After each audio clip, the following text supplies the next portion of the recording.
Hello everyone, welcome back to IELTS Serving Community. Today, we're going to review 4 skills in IELTS academic exam.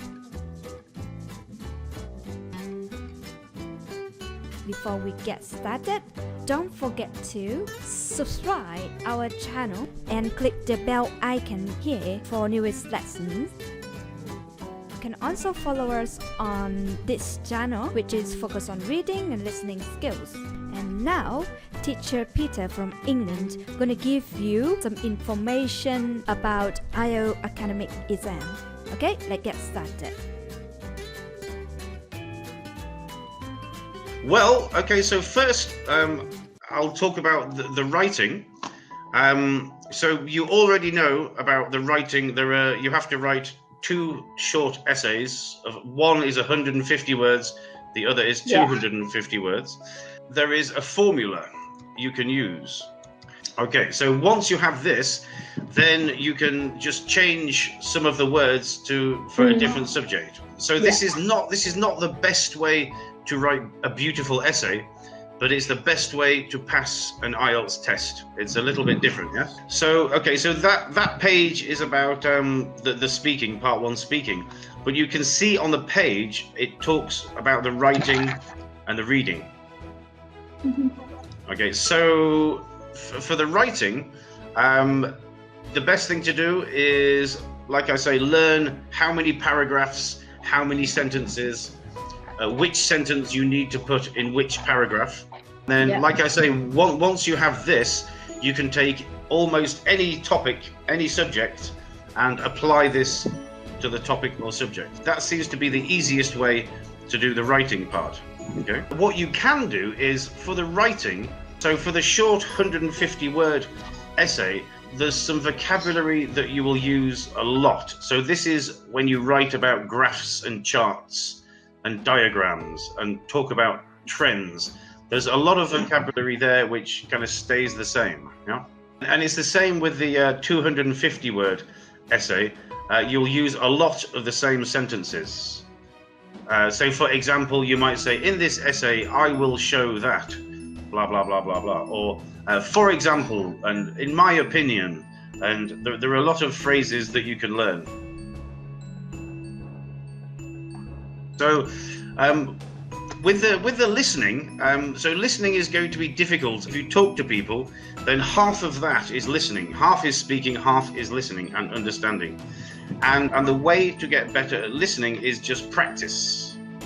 Just listening to more and more people and speaking to more and more people. That's the best way to improve that.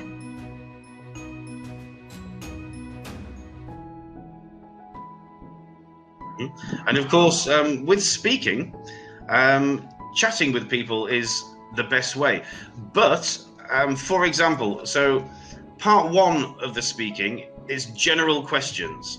Okay, so these are things that you already know, or you should already know, like how old you are, where you are from, your family, your education. This is information that you already know. Okay, so it's possible to prepare for this because you know which questions they will ask, more or less. They will ask about you, your personal situation, your family. Okay, but part 2 is a little different. So they will give you a cue card, yes? So you cannot choose your cue card. So maybe they will ask you something that you know about, or maybe they'll ask you something that you don't know about. Okay, so sometimes you have to make up a story or tell lies a little bit. Okay, but again, there are some phrases that we can use in every situation. So if somebody asks you a question, you can say something like, that's a very interesting question. I'll have to think about that for a moment. Or you might say, well, there are lots of different foods that I like, but perhaps my favorite is buncha. So there are these phrases we can use to sound good, to sound like we speak good English, and also to use up kind of maybe 10 or 20 seconds of our time with good English. good information. I mean, maybe you know this already because you learned this before. Yeah, but at least it's helped me to have an overview about the format of the test. So, I mean, another thing. So, some bits of advice when you're talking. So, the first one, it sounds very simple, but it is really important. So, before you speak, if you smile, then when you speak, you sound different. You sound more positive. Okay, and this really works. So, and it also helps you to relax. And the most important thing is to be relaxed. Okay. So, for example, with my students, if I ask them a question, a part 2 question, they will go, "Oh no, right, speaking test, panic, stress, and they cannot speak." But if I just speak to them outside school and say, "Hey, what you doing tonight?" Or I might say, "Hey, your motorbike is rubbish," something like this, and then they try to disagree. Then they forget that they think they can't speak English, and they just start talking blah blah blah blah blah blah really well. So it's about being relaxed, and then your mind can do its work well. If you're stressed or nervous or worried, then your mind kind of goes kind of slow. Okay, but another thing, which many people when they talk. So when I talk, sometimes I move my hands. I kind of talk with my hands a little bit.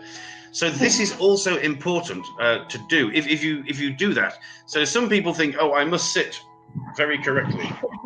And that can also stop your mind thinking. So move your hands if you need to, and that can also help with a fluency. So, but those are things that you can do without having to practice. Smiling, trying to be relaxed, and this kind of thing is important. So the important thing when they ask questions in part 3, they will ask some questions about the past. What did you do? And you will answer in the past. And then they will ask some questions about the future. Maybe what will you do or what should you do? And then you have to answer this in a different tense. So this is something to know about. But okay, so the important thing is, some people, they have to think in their language, then they translate, and then they speak. And then once you can do this, just practicing is the thing. Yeah, so with the part 2, with the cue card, so you might be lucky and they might ask you about your favorite subject, but it's difficult to learn vocabulary for when you do not know the subject in advance. It's difficult to prepare. So, but like I say, the specific vocabulary for a topic is difficult to make a plan because we don't know exactly the topic. Sure, and of course, the other big thing is a lot of students try to use idioms. Now, this can be a little bit dangerous because if you don't use them correctly, it can sound a little crazy.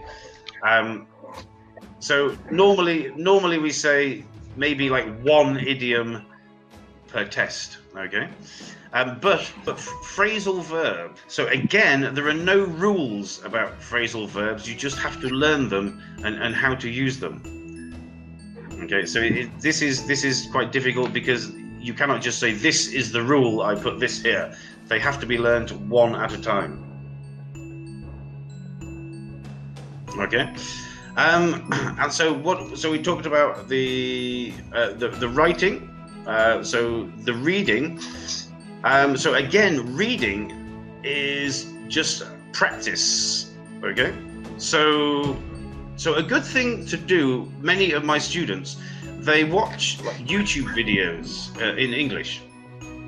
Okay, now some good YouTube videos are from the BBC, and if you put the subtitles, if you read the subtitles, then the accent is normally very good. The only problem with the BBC is it's very, very boring.